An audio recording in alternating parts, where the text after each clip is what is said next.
Yeah, we can hear you well. Yeah, because Nandy got in contact with us. They called and they were, you know, a little bit upset that they weren't yet locked in. But we better start. I've got Ali Pate onto it, but yeah, it's the usual problems, unfortunately. We'll talk about that later. All right. So today I'm going to be talking about psychiatric emergencies. Thankfully, my experience here in Fiji has shown that these actually tend to be quite rare compared to the enormous burden that they present to us in Australia. I would say that by far and away we had far more psychiatric emergencies in my inner city dwellings compared to Lautoka. But they are important. They're important because emergency departments are often the first port of call for anybody with any sort of psychiatric disturbance. And it's due to the fact that we're open 24/7, and it's due to the fact that often families are really distressed and that they need to find help as soon as possible. We're going to go through two cases today. The first case is going to be deliberate self-harm, and the second case is going to be how we can approach the agitated patient. So the first clinical scenario involves a 25-year-old female who's brought in by her friends after she admitted to them that she had taken quite a substantial dose of paracetamol tablets that she'd managed to buy in the pharmacy. With this, she'd also consumed a bottle of Bounty rum. When she presented to the emergency department, she was actually quite intoxicated, and she wasn't opening her eyes, but she was verbalising and she was able to obey commands. You can see there that she was slightly tachycardic, but she was maintaining her blood pressure and she was afebrile. I want to put it out to the SUVA audience at this stage. When you're now assessing and managing this patient, what are your key priorities at this stage? I'm going to make them go around the room. So, Vandana. Yep. So she is able to talk, so airway is okay. Breathing we can check whether she is taking her saturation. And then circulation-wise, she is a bit tachycardic. So we will put in some cannulas, withdraw some blood. We don't have the drug levels that we can take here, but we'll do the liver function test, kidney function test, FPC, and we'll also try to assess the time that she took the overdose, so that we can arrange for the N-acetylcysteine for her Panadol overdose. That's really impressive, Vandana. So from what you've told me, first of all, you're looking to see whether or not this girl actually needs some acute resuscitation. So your first priority of management is, does this girl need any resuscitation? And as you eloquently put it, she probably at this stage only requires some intravenous fluid. The tachycardia...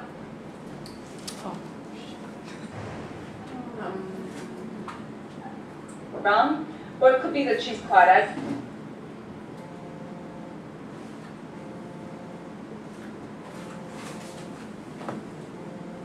This will sound.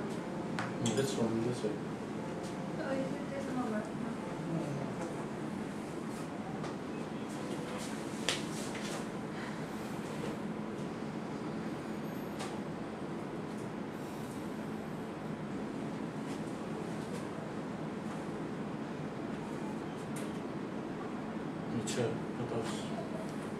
It happened when you unplugged it though.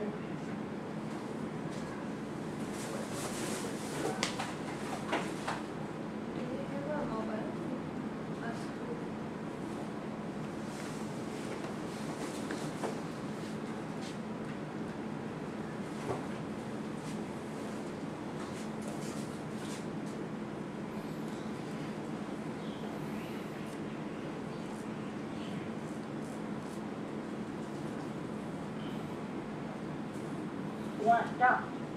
6, stop. 2, 5, 0.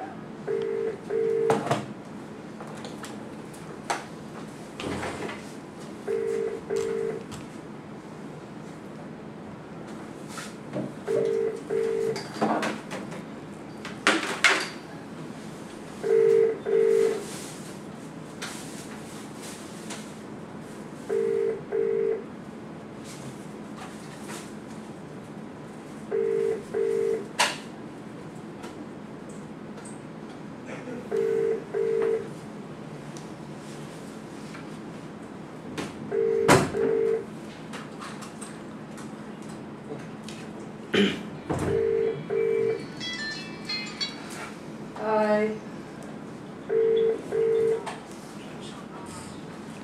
Yeah, we're trying, I think.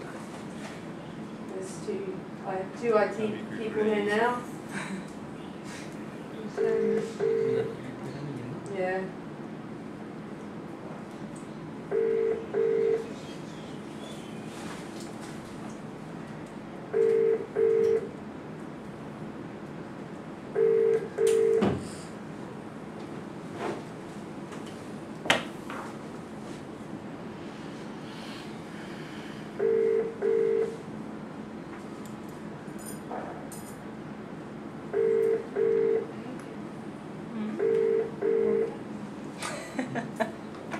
She asked a typical question who I looked at.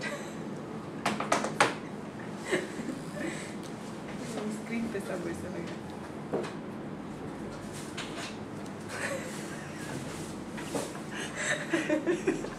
The camera is 10 pounds.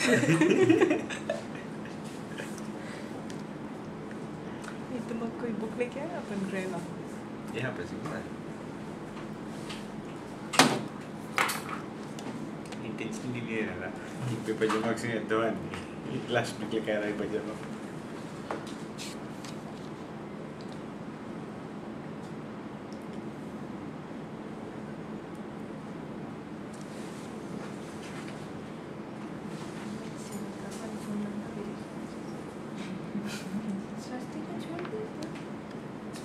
Boleh swastika. No, because she should never have been allowed to enroll because she doesn't even work in the emergency department. So it's a bit of a joke, really. I mean, surely to do a diploma in emergency medicine, you should work in the emergency department. I would have thought. In fact, it's actually clearly stated in the document that you have to. So, yeah. Yeah. She have to be in a subdivision hospital. Not a health centre, because really you're just not going to be seeing the volume of emergency. So yeah, and obviously we've said she can come and join us next year and Somebody drunk and a ton. Hello. Hi, I think we're back. Right, can you see my presentation? No, I can see you though. Natasha was sleeping. Natasha, wake See, up. Natasha You're having a sleeping. nap. A whole bottle of bounty rum, that's too much for anyone. Oh, bounty rum is a killer. Oh. It's the #1 killer in Fiji. Alright, yep. We've got your presentation back again. Tequila. So Vandana, as you said very eloquently, the priorities is whether or not this patient needs to be resuscitated. And we know that with her GCS of 14 and that her vital signs being reasonably stable, that at this stage acute resuscitation isn't necessary. You mentioned taking off some bloods as you get an IV cannula in. What sort of bloods are you interested in and why?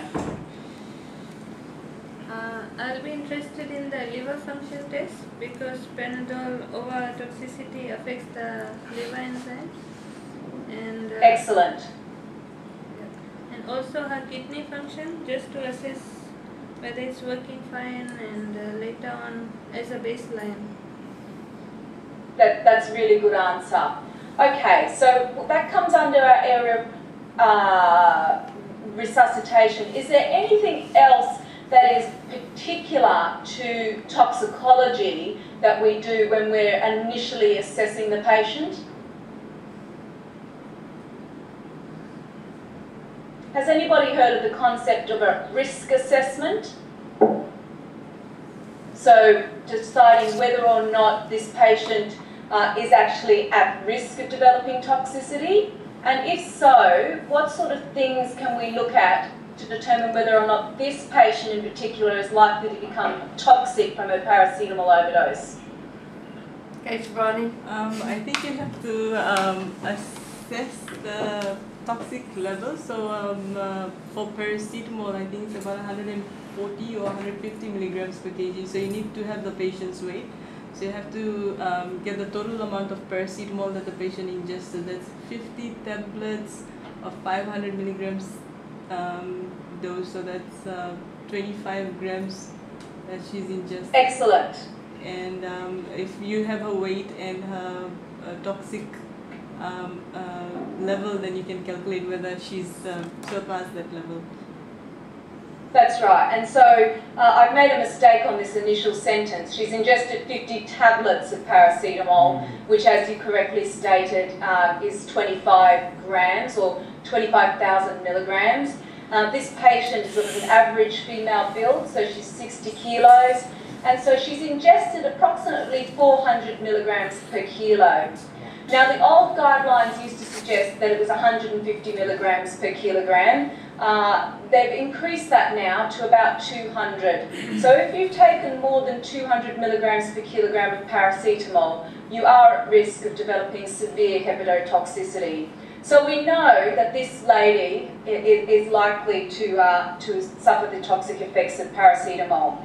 So even though here in Lautoka, and I'm presuming the same in Suva, we aren't able to do paracetamol levels, we can actually start estimating that this lady is going to run into some trouble and is likely to require the antidote. Are we all in agreement? Yes. Yes. Okay. So I'm now using the N-acetylcysteine guidelines that are currently in Australia, but also I looked at your emergency medicine handbook, which was written by the Ministry of Health in 2008. And in fact, they're exactly the same as what we use in Australia. So basically, it's a weight-based dosing. This is something that you shouldn't probably try to remember in your head. I've been doing medicine now for 10 years and I still struggle to remember the dosing of NAC. So it's something that you want to have available in either your protocol book or up in your drug room so that you're able to work out exactly what type of infusion that you want to give this patient. Now, as you remember, N-acetylcysteine is a glutathione donor, and therefore it's going to mop up some of those toxic metabolites formed by paracetamol. So as you can see, the initial dose is actually a high dose, and this is most likely to cause a common reaction which is called an anaphylactoid reaction to N-acetylcysteine, and that's different to what is an anaphylactic reaction. An anaphylactoid reaction may cause some nausea or some vomiting. It may also cause some itchiness. It's not necessarily a contraindication to stop the N-acetylcysteine, but it often means that you need to slow the infusion rate down. As I said, they can get rash, they can get wheeze, or they can get mild hypertension. And it's a very, very common reaction, particularly with the first 2 doses of N-acetylcysteine. As I said, management is supportive. You temporarily halt the first infusion, or you can actually start slowing it up as you proceed. And usually the patients tolerate that quite well as you begin to slow the first infusion, which occurs over 15 to 60 minutes, and the second infusion, which occurs over 4 hours. But as I said, you want to be prescribing this drug with these doses at your side, because it's not always easy to remember, and you don't want to be going and giving double the dose of what you need, because you can cause quite a lot of significant unpleasant side effects for the patient. So this is a photo of me just saying, okay, started the NAC. Is this all over and done with? Can I now just refer to medicine and say my job in emergency department is done? So I'm going to hand over here to the Lautoka group. So Natasha, are you finished? Is this case all done? No. Okay, so what do you think we need to do now? IV fluid bolus is already being Yeah, so she's had some IV fluids and she's now been started on her N-acetylcysteine. What do we now need to consider in terms of the management of this patient? Okay, we need to worry about the paracetamol, that its toxin derivatives have come out of her blood system. Sure. So then she'll have to, after handing her over, which I'm sure we've done already. Yeah, we've handed her over to the medical registrar, but do you think our job as emergency physicians is over now? No, definitely not. We also have to call the police because she's definitely done deliberate self-harm. Yep. So this has to call the police and investigating further and informing her family about what exactly happened. We need to have some counselling done as well. Right. Downstairs. So can I just ask, why is it a VG thing to call the police? Pardon? It's a VG thing to call the police. Yeah. Because sort of like if anything ever happens, they were aware that patient was is actually like suicidal, parasuicidal. Oh, okay. Is that what happens in Suva as well? Yes, we call them. Although we do call the police, but one of the medical students went to ask the psychiatrist and they said we don't have to call the police. Yes. Do you have in Fiji a mental health act? You do? The new one. Mental health. It's different for China. Okay, so a mental health decree. Does anybody know what that says?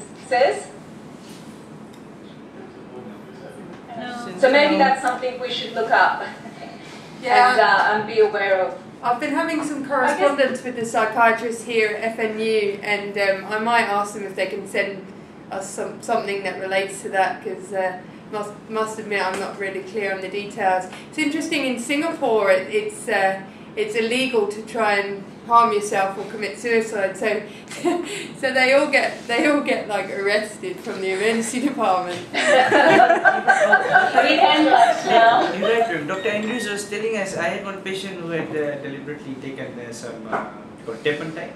Police came and actually Dr. Andrews said if he is okay and we medically treat him and clear him, and if he's fit, then he will be charged for deliberately harming himself. So we should be clear about what it's a chargeable offence. how we India also it is stated. Yeah. So you can, but they usually don't inform them because they feel sorry for the family. But if it is a chargeable offence, then yeah. All right. So I think this needs some clarification. And is exactly what's required of us by law here in Fiji, and we'll get in contact with the mental health department and find out. But I guess the point I'm trying to make, that as emergency physicians, we need to take a holistic approach to assessment of the patient. And whilst we've done the medical part of it by treating her paracetamol overdose, and N-acetylcysteine is incredibly good at reversing the toxic effects of paracetamol. So it's unlikely, unless it's a huge dose, that she'll require ongoing management. If you get the N-acetylcysteine in within 8 hours of ingestion, then your chances of reversing the toxicity is very good. However, you know, if it's been a staggered dose, or if it's been a massive therapeutic, supratherapeutic dose, then you may actually run into problems where the patient eventually needs to get transplanted. But that's very uncommon. The point I'm trying to make, though, is we need to start making a psychiatric assessment of our patients who present to the emergency department in conjunction with our medical assessment. So, psychiatric assessment is long, it takes a long time, it requires an ability to talk to the patient in private, it requires talking to the patient about sensitive issues, and I think a lot of us try to avoid it as much as we can because we don't particularly feel comfortable with it. But it's really important, particularly when we don't have the psychiatric backup here in Lautoka, and probably much the same in Suva, where we can't call upon the psychiatric reg or the mental health nurse to come and make an assessment about this patient's mental health. So it's something that we should learn how to do ourselves. And basically the psychiatric assessment involves a number of key aspects. And the first of all is this, what's the presenting problem? Is this a patient who has a long ongoing history of self-harm? Is this the first time she's done it? Is it in relation to some sort of some impulsive event, whether or not it's something that's due to social circumstances like the acute death of a loved one, the ending of a marriage, other social sort of crises that may have precipitated the event. You want to know if the patient's ever received any psychiatric assessment in the past, and if so, who was that done by, and was there any therapy such as antidepressant medication prescribed. You want to know if they're engaged in any current mental health services, whether or not they've been admitted to St Giles Hospital before. Are they on any current medication, whether that be psychotropic medications or other medications that may have precipitated an acute agitation or an acute mental health deterioration. You want to know if they have a history of alcohol or drug abuse, whether or not that's an acute thing or something that's been going on chronically. And then you want to perform the mental state examination. And that's probably been taught to us all in medical school, but it's something that I, again, find difficult to remember. And it may be that we need to actually have this written somewhere that we can use as a prompt to take somebody through the mental state. You then want to undertake your concurrent medical assessment and investigations, and we've already talked about that. So we want to know whether or not this patient has paracetamol toxicity, but we probably also want to know whether or not this patient's got any other intercurrent illnesses that need managing at this time. Often psychiatric patients have actual medical problems, and due to their psychiatric illness, they don't often attend to these medical problems. And this may actually be an opportunistic time to sort out and make sure that they haven't got any other contributing illnesses. And then once you've got all of that information, you need to make a provisional diagnosis. Now, whether or not this is an acute psychiatric illness, whether it's an acute on chronic psychiatric illness, or whether or not it's actually a behavioural disturbance and it's unlikely to result in any, chronic disability to the patient. So again, your mental status examination is in many sections, and often we need a prompt. But it can give us lots of information about the current condition of this patient and whether or not this is a long-standing issue or something that's just developed in the acute situation. You want to look at the appearance. You want to know whether or not they're well groomed, whether or not they've got good hygiene, how they're presenting to you, whether or not they look really withdrawn, whether or not they look like they're openly flamboyant or overly effusive. You want to know whether or not you can actually maintain eye contact with them, whether they're cooperative with you, whether or not they have what's called psychomotor agitation, which can often be wringing of the hands, pacing up and down. It can also be that they can't sit in the one place at the one time. They can give you a lot of hints as to what's going on within the patient's mind without them actually verbally expressing themselves. So it's important that you look to see whether or not this patient's able to care for themselves or whether or not they're actually have a behaviour that's consistent with the mood that they're describing. They may actually have an inability to articulate exactly what's going on, and often when you have patients coming with acute psychosis, they may not be able to tell you exactly what's going on at that time. If you've got a manic patient, they may be somebody who's speaking with what's called rapid speech. They may be, have flight of ideas. They may not be able to stay on the one topic. They may be rambling. That can often give you an idea that they're actually quite agitated at the time. And again, you want to know whether or not they've got pressured speech, whether they're loud, they're disproportionate to what you would expect a normal person in a consultation to be able to articulate. In the psychotic patient, you may not actually get much speech out. They may be mumbled, they may be slurred. If they've got an acute intoxication, you may well have these kind of symptoms as well. You wanted to determine whether or not their mood and their affect is actually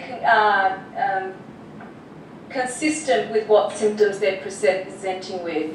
So you want to know, are they looking depressed because they've just taken a self-harm? Are they euphoric? Are they suspicious? Are they, looking at you and not really engaging in what you're talking about, but look like they may be having thoughts that are not associated with the current conversation that you're taking? And you want to know whether or not if they say they're depressed, do they actually look at, are they flattened? Are they not engaging with you? Poor eye contact. You want to be able to determine whether or not they actually have good form of thought, whether or not they have continuity of ideas, whether or not they're fixated on the one topic, or whether they have flight of ideas and they actually don't make much sense at all, and whether or not they actually have a disturbance in language and meaning. Some psychotic patients can come in and they can actually describe things that don't make much sense to us, but in their own little world actually make a lot of sense to them. And it's important that we're able to document exactly what that disturbance is and why it isn't making sense to us here in the emergency department. You want to determine whether or not they actually have thoughts of self-harm. And this is something that I think as emergency physicians we don't normally feel very comfortable doing. I know that it's taken me quite a few years to be able to ask people directly, well, do you have thoughts of harming yourself? Do you want to die? Have you thought about taking your own life? They're often questions that we struggle, but it's actually quite poignant that people are quite honest with you when you ask them directly. And you do sometimes have to ask them directly, do you feel like taking your own life? Do you feel like dying? Because it's often the most direct questions that will reveal the direct answer that you're looking for.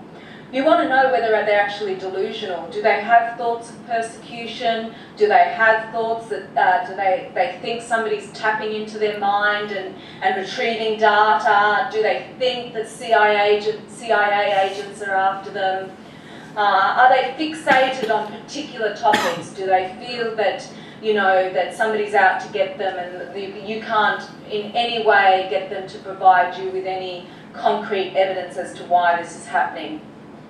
You want to ask them whether or not they're having hallucinations. And again, this is often a direct question and people feel uncomfortable asking it, but it can often be very revealing. And I think as we go on further into this talk, it's important to ask them whether or not they have auditory hallucinations or whether they're actually seeing things. And I think it's important that you make the differentiation between the two, because they can both have very different etiologies. Then you want to make an assessment of their cognition, and this is much easier for us as emergency physicians. We want to know whether their level of consciousness is intact. We want to know whether or not that varies throughout the day, whether or not they have what's called the sundowning effect, where they become quite paranoid and deluded as the sun starts to set. And we can often find this in elderly patients or those who actually have what's called an acute delirium. You also want to assess whether or not they have any intact memory, and that can be for immediate events but also remote events. And again, this is important if you're wanting to determine whether or not somebody actually has an acute process versus an ongoing process. Often patients who come in with schizophrenia or psychosis are often able to tell you what day of the week it is or what year it is. But those who have an acute delirium can often be very confused by that, and it can lead you down a certain pathway of investigation once you determine whether or not somebody has a delirium or whether or not they're actually acutely psychotic. In terms of determining whether patients can be safely discharged, you want to determine whether or not they have any insight into what's going on. So if a person has any insight to the fact that they're actually not very well at the moment, and whether or not they're able to make the appropriate judgment in regards to their own safety.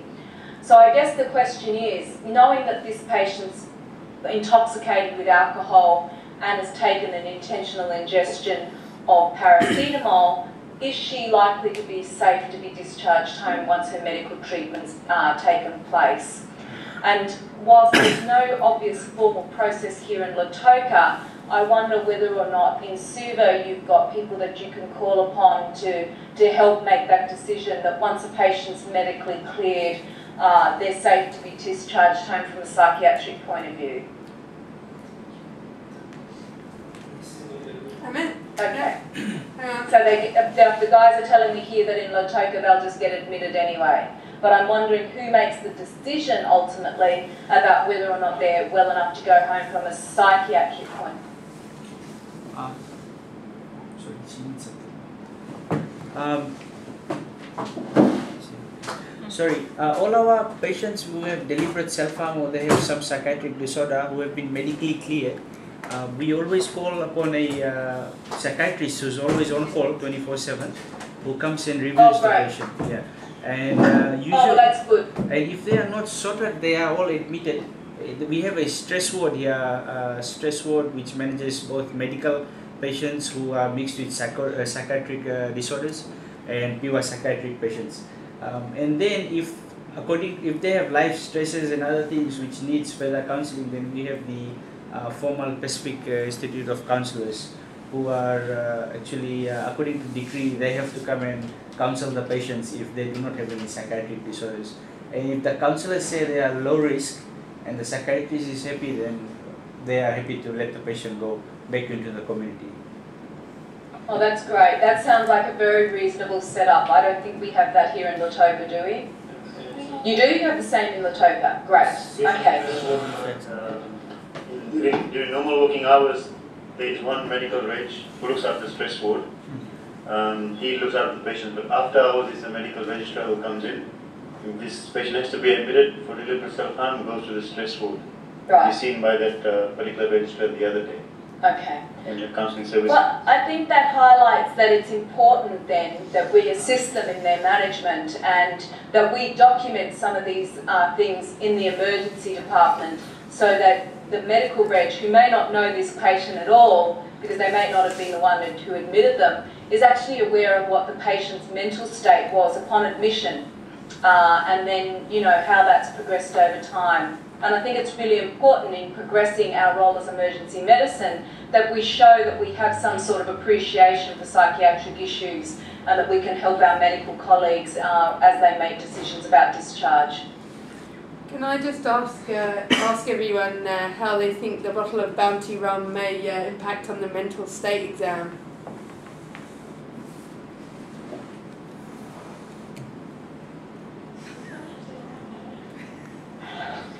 It will impair most of the things because the patient, if is intoxicated, might not be responding well, might be drowsy, sleepy. It will affect the speech, it will affect the behavior, it can affect the mood, all the mental state examinations, so probably everything. Yeah, I think it's a really important point, and certainly where I've worked in the past, it used to be the psychiatrists used to say, sorry, you can't assess them, they're intoxicated. And basically, they wanted people to be blood alcohol, breath alcohol of 0 before they'd come near a patient. More recently, we came to sort of a bit of a compromise in that you really should be able to make a clinical assessment of how intoxicated they are. It does make it very difficult, and I think this is why it's important to reassess patients. The problem is that even though they're intoxicated, they may still be at risk, and often because they're more impulsive when they're intoxicated. So it's very difficult, as Ravi said, to actually make a good judge about how flamboyant they are when they've had a bottle of Bounty rum, but you need to kind of track that and see how they are as they're sobering up. But the other issue is that once they're intoxicated, their behaviour is more impulsive and they're more difficult to control, so you've got other problems there. So yeah, I thought I'd just throw that out there. So I would say at this stage that she probably wasn't safe to be discharged until she's had her N-acetylcysteine, until she's sobered up from her alcohol, and until somebody's been able to sit down with her and actually work out whereabouts her acute suicidality is, and that often can't take place in the emergency department. I guess if you're staying in super emergency department for 5 days it might, but here in Lautoka, that is not to occur in the emergency department. We're kind of at that point of bed block at the moment, actually, so it's not very funny. Yeah. So there are some mnemonics around which are useful in remembering if you're going to try and determine whether or not somebody's at risk of suicide.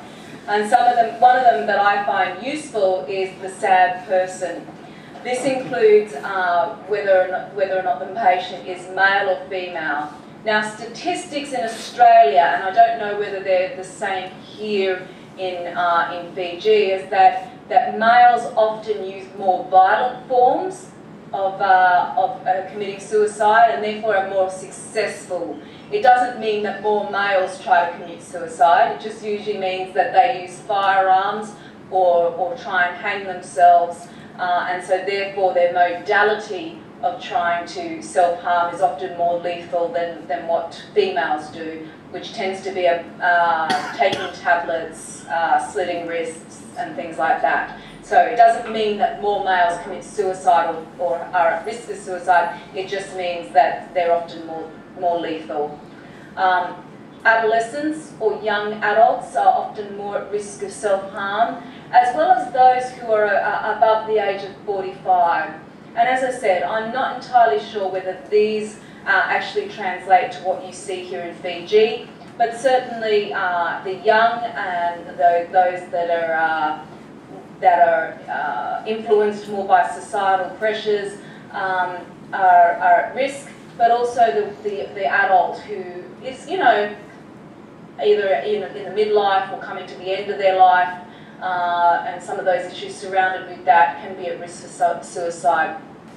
If you have a background history of depression or you're expressing ideas of hopelessness, then you're often more at risk of committing suicide. Certainly if you've had previous attempts or have actually been involved in psychiatric care, you want to know that this patient's actually at more higher risk.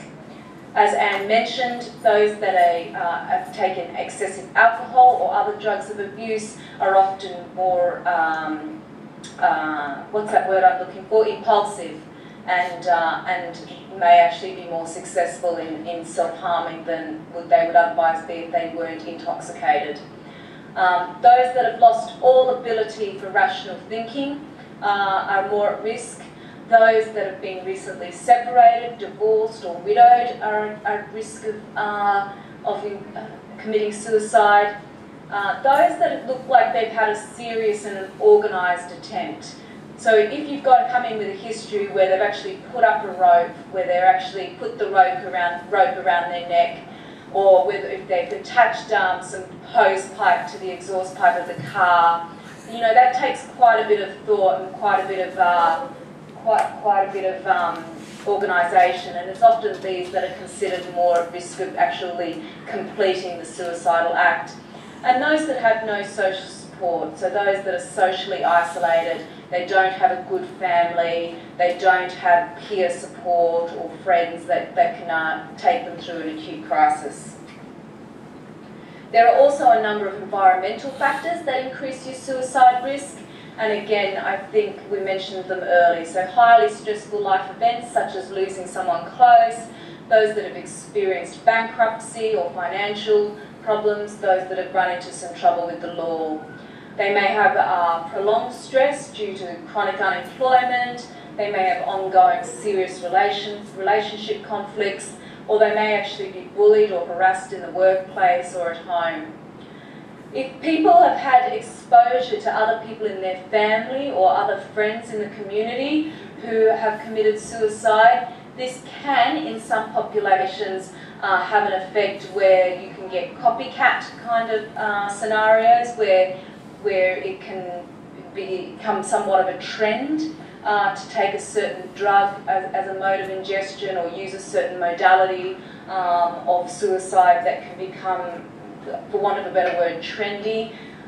These are much more rarer, but that can occur. And certainly, as I said with the males, if they've got access to firearms, then they're at increased risk of actually being successful in their suicide attempt. So sometimes you need to actually ask, you know, do you have a gun at home? Do you have access to firearms? And whether or not they've got thoughts of using them. It's interesting you mentioned that bit about contagion, because in fact the latest trend, and in fact it's not that uncommon apparently anymore, is Facebook suicides, and certainly in the outskirts of Melbourne, in young people, this actually became, you know, actually quite a few young people took their own lives after knowing some other person who took their own life. I think it's a very, very concerning trend. Particularly amongst those sort of adolescent teenagers, around that time when perceived stressful life events. And that sort of thing, and as you say, access to drugs and access to information about self-harm. So I think it's interesting times we live in that now social media has sort of invaded everyone's life in many ways, that maybe we'll see more of this, I don't know. Let's hope.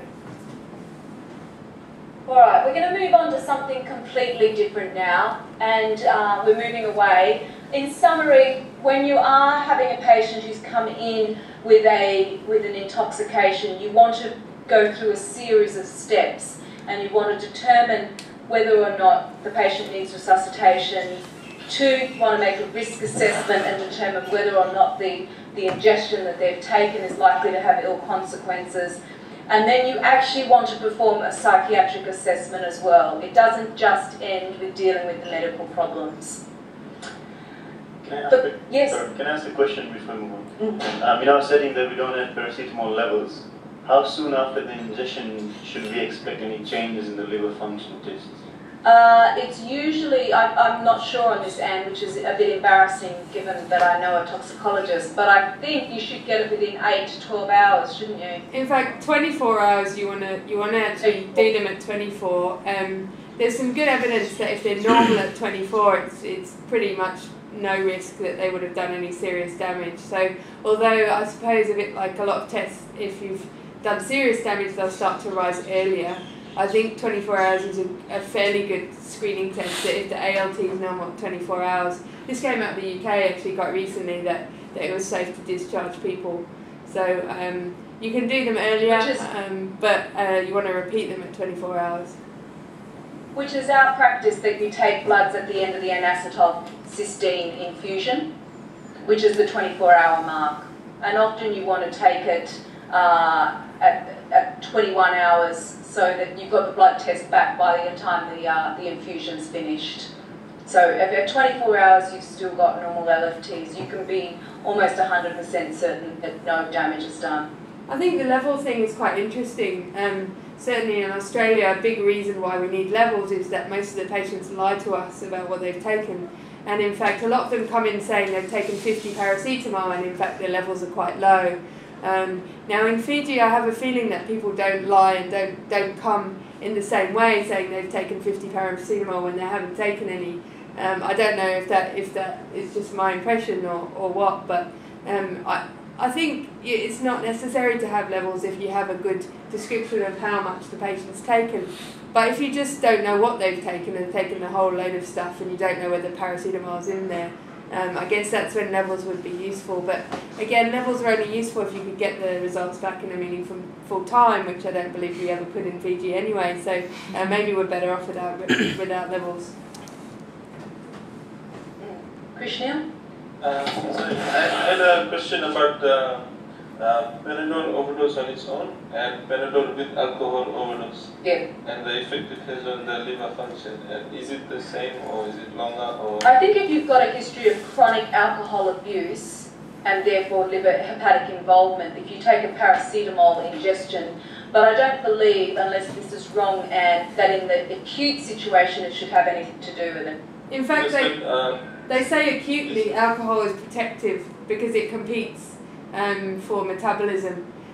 So chronic alcohol, you're going to be glutathione deplete already. So they used to have a separate line on the paracetamol graph for alcoholics, and they're often deficient in other things. But in fact, acute alcohol plus paracetamol is thought to be a bit protective, but we don't treat them any differently. Any further questions before we go on to clinical 2? Okay, so this is a 25-year-old male. He's a big Fijian male. He's brought in by the police and he's agitated, combative and physically threatening. He's noted to be diaphoretic and he's got dilated pupils. You can see from his vital signs that he has a pulse rate of 140, so he's tachycardic. He's mildly hypertensive and he's got a temperature of 38 degrees. So what are your priorities of management in this patient? Ravi, we might start with you. Go back to this. Can we just go back to the initial slide? So he's a 25-year-old brought in the police. Aged and combative, the first priority is your own safety. I would say your own safety and safety of your staff.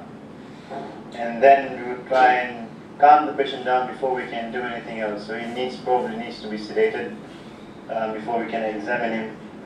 He's aged and combative, so his resuscitation-wise, airway and breathing are probably okay. He has dilated pupils, and the other vital signs are probably as a result of whatever he's taken. Could be some drugs that he has taken that's causing his tachycardia and his being febrile. But we won't know until we find out more. Okay, so you did that very well. The first is to ensure safety. And in Lautoka we only have one security guard, but I would hope that we could quickly rally up a few other strong people if a man like this presented.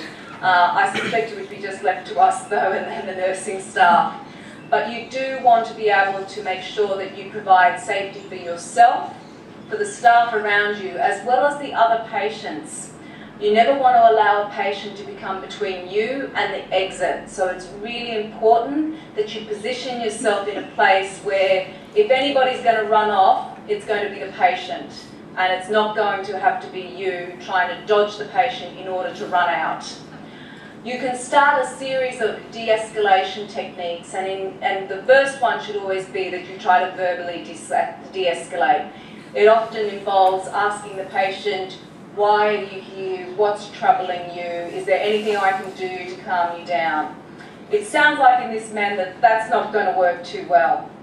So therefore you want to be able to determine, to then go on to physical restraint. Now as I said, that's probably going to be very difficult for us here in Lautoka, maybe a little bit easier in Suva because you have more people around. But basically the principles of restraint is that you want to safely restrain the patient without bringing any harm upon them or others. So ideally you want a person attached to each limb, but one on one arm, one on one leg, one at the airway. You never ever want to have the patient restrained when they're in the prone position.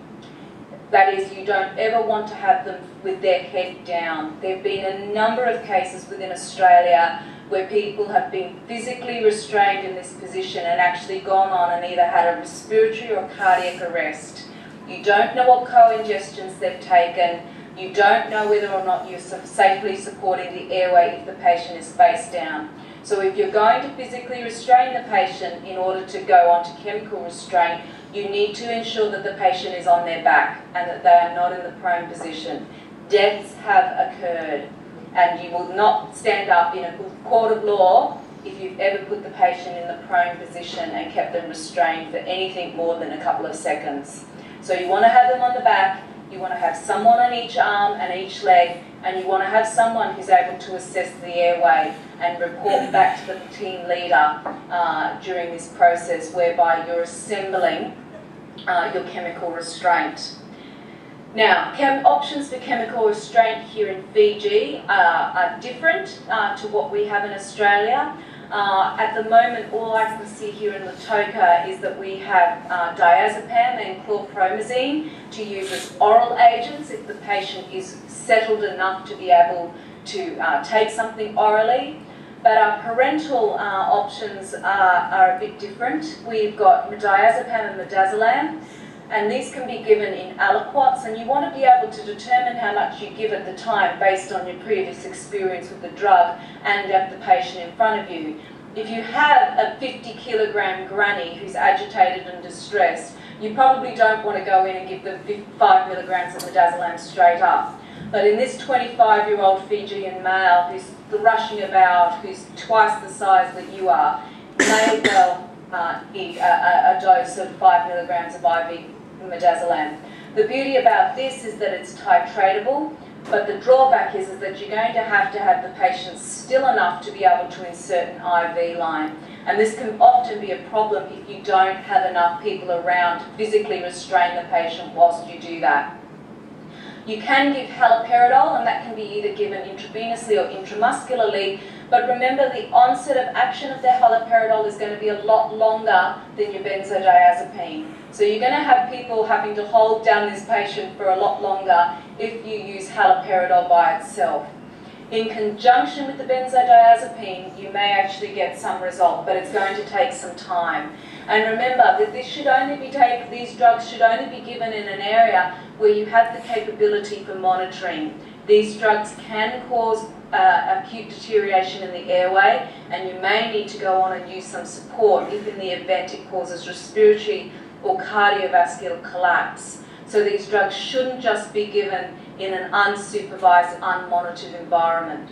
If they are given, then you need to make sure that the patient is attached to monitoring as soon as possible, once they've settled down and you've been able to put them on a resus bed.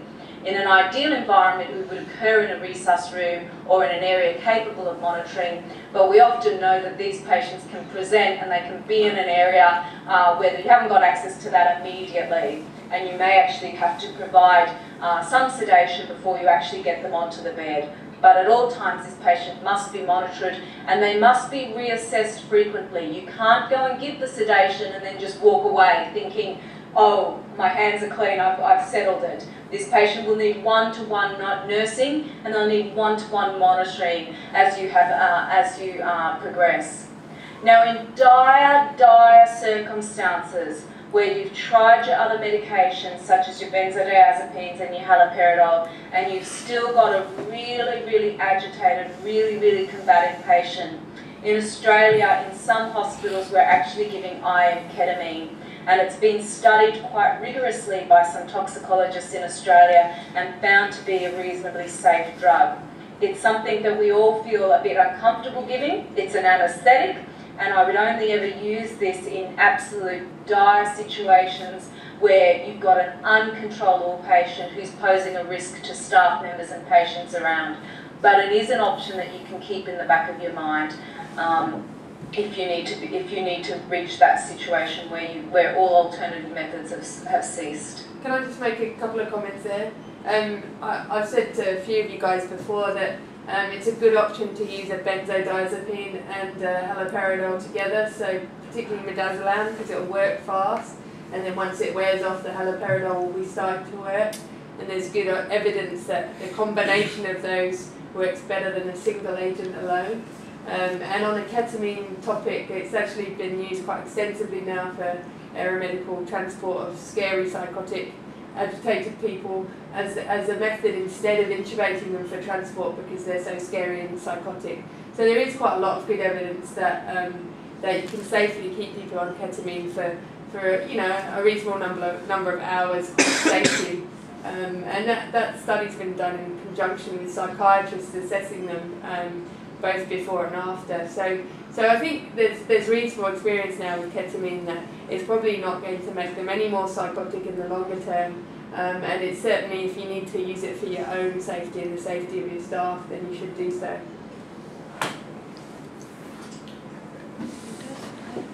I mentioned previously that it's important that if you've got a patient who's presenting agitated, who's presenting with distorted thought process, that you need to determine whether or not the patient is actually delirious, secondary to a medical problem or an intoxication, or whether or not they have true florid psychosis. Now, this is not black and white material, and it's often a blurred picture. But there are some generalizations. In a psychiatric cause of psychosis, the onset tends to be gradual. It tends to be over weeks to months. It's not something that tends to happen abruptly. However, if you've got somebody with an acute delirium or an acute ingestion, often their psychotic features occur, over a period of hours to days. The acute psychosis in most situations occurs in younger people. It's very uncommon that you have a purely psychotic illness in somebody who's in the older age group. And certainly if you have an elderly patient who's presenting for the first time with impaired cognition or impaired thought processes or agitated, then you want to start thinking whether or not they have a medical cause as their acute delirium. As I mentioned previously, often once you've settled this acutely psychotic patient, if you were to ask them what day of the week is it or what month it is, they're often able to tell you that reasonably correctly. However, if you've got a delirious patient, they're oblivious. They'll tell you it's 1978. They'll tell you that it's Friday when it's actually Monday. They really don't have a good grasp of whether or not they're actually the time and place that they're oriented to. Again, hallucinations in the purely psychotic patient tend to be auditory, and they tend to have a very bizarre nature to them, in that, you know, aliens from Mars are telling them to do something. Whereas hallucinations in the delirious patient can often be tactile. They'll often tell you, I have ants crawling on my skin, or I can see that there's a fireman there over in the corner, or I can see that there are things around that aren't visual to anybody else. The thought process in patients who are psychotic may be a little bit more organised, although they can still be disorganised, obviously, in the psychotic patient, but they'll be completely disorganised in the person who's delirious from a medical problem. Again, examining these patients as a medical case is really important, because often the acutely psychiatric patient is coming in with an exacerbation of their psychiatric illness will have normal vital signs.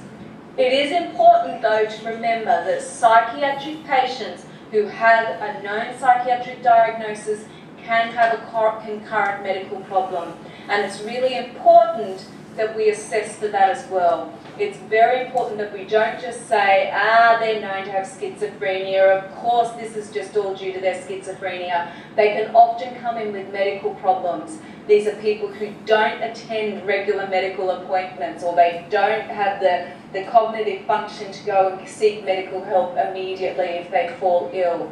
So don't dismiss the psychiatric patient as just having purely psychiatric problems when they present to the emergency department. There may also be a medical problem that's occurring as well. And obviously, if you can get some collaborative history on what's been going on, you may well know that they've been admitted to St Giles Hospital with an acute psychosis, and that's very helpful. But they also may have come in having recently had some surgery. They may have recently started on some medications. They may have ingested some illicit medication. They may have alcohol. They may have physical signs such as dilated pupils, nystagmus or seizures that are suggestive that they've either taken an acute intoxication or that they had an intercurrent illness. Some of the causes of delirium can include infection, and that can be either within the central nervous system or external to the central nervous system. They may have had an intracranial event such as a brain tumour, or whether or not they've actually had a stroke that may have precipitated these new symptoms. Don't ever forget that some of the most important tests that we can do in the agitated patient who's undifferentiated is to do the electrolytes. And my guys here know that I'm always harping on about hyponatremia. It's often overlooked, but it can often explain why people may be had an acute deterioration. Obviously, you want to make sure that your person who's coming in agitated and combative isn't actually having a hypoglycemic event because they've given themselves too much insulin or they've taken too much glycoside. Also, other things like hypercalcemia, either due to a malignancy or due to sarcoidosis or tuberculosis, behaviour disturbance. And in, again, rare circumstances, people may turn up with psychiatric symptoms when they've actually got thyroid storm going on. But you'll often have derangement in their vital signs that will give you clues towards this. Some people may come in agitated, combative and confused because they're actually post-ictal, and you won't get that information unless you've got some sort of collaborative history. People may be hypoxic. They may have underlying liver disease that's caused them encephalopathy. And don't forget, there are a number of drugs that can cause a delirium. They include your anticholinergics. certainly Phenergan's prescribed a lot here that is renowned for causing an anticholinergic syndrome. There are other drugs that have serotonergic effects which may cause it. And don't forget, if patients are acute alcohol abusers and they suddenly stop taking alcohol, they actually may come in with a delirium in itself. In summary, for this case, you want to ensure the safety of you, the patient and your department. You want to perform a thorough risk assessment. You want to make sure that there's no intercurrent medical problems going on. And if you've identified it as a psychiatric problem, then you want to be able to document why you think there's a psychiatric disturbance. And you're going to be able to do that by doing your mental status examination. In the back of your mind, you always need to make sure that this actually isn't a delirium, that there's not an underlying medical process or that there's not an underlying co-ingestion that may have precipitated these symptoms. And when you're sedating a patient because they're agitated, you want to ensure that they're